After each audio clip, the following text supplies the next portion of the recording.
Evet, sayın meclis üyelerimiz, çoğunluğumuz vardır. Ağustos ayı meclis toplantımızı açıyorum. Ve 1/1000 ölçekli uygulama imar planında park olarak ayrılan, belediyemizce henüz park olarak düzenlenmemiş olan ekte krokide sunulduğu şekliyle yaklaşık 26.240 metrekare alana sahip yerin geçici şantiye alanı olarak kullanılmak üzere 5393 sayılı Belediye Kanunu 18. maddesinin e-bendi hükmü gereğince Devlet Su İşleri Genel Müdürlüğü adına 2 yıl süreyle bedelsiz tahsis edilmesi ve Yeşilyurt Belediye Başkanı Profesör Doktor İlhan Geçit'e ilgili kurumla protokol imzalanması için yetki verilmesi hususunun belediye meclisimizde görüşülerek karara bağlanması hususunu arz ederim. Teklifi oylarınıza sunuyorum. Kabul edenler oy birliğiyle kabul edilmiştir.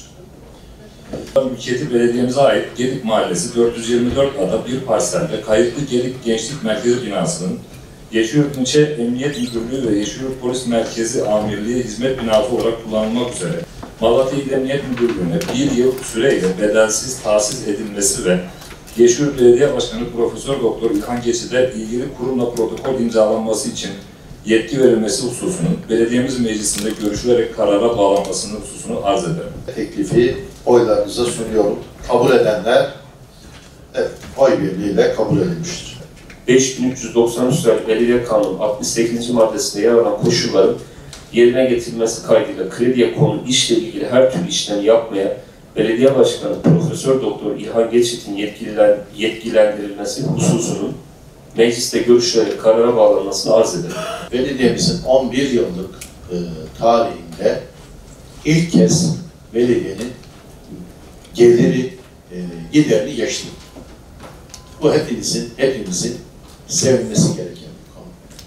Ve çok şükür geldiğimizde bu tarafa belediyemizi açık, şeffaf, hesap verilebilir bir yönetme mantığı içerisinde yönettik. 16 ayın sonunda gelinen nokta ilk 7 ayda belediyenin geliri çok şükür giderini geçti. Ama arkadaşlar, belediye yönetmek bir bakkal hesabı gibi değildir lütfen. Bir taraftan hizmetlerin en üst seviyede yürütülmesi gerekir. Bu alınan kredi herhangi bir özel bankadan veya şuradaki herhangi bir kamu bankasından alınan bir kredi değildir. Bunlar çok uzun vadeli, faiz miktarları düşük ve kamu yararına oluşturulmuş fonlar bile. Bırakın bunlara kredi demeyi. Dolayısıyla bu bizim dönemde de olacak. Bizden sonra birileri burayı yönetirse o dönemde de olacak. Bu doğal bir süreç. Biri sizin, diğer 10 yılda yönetimimizdeki süreçten sonra ilk kez gelirin gideri geçmesi biz de sevindiriyor. Yeşilyurtlu komşularımıza ait belediyede bu durumun olması hepimizi sevindiriyor. Ama kabul edenler oy birliğiyle kabul edilmiştir.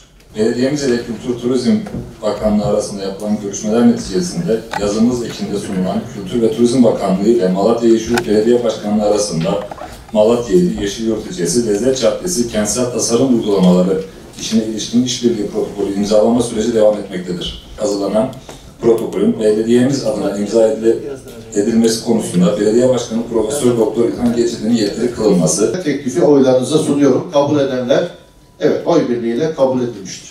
Değerli meclis üyeleri, gündem maddelerimiz bitmiştir. Eylül ayı meclis toplantımızı 03.09.2025 tarihinde Çarşamba günü saat 14'te yapmak üzere Ağustos ayı meclis toplantımızın kapatılmasını oylarınıza sunuyorum. Kabul edenler oy birliğiyle kabul edilmiştir.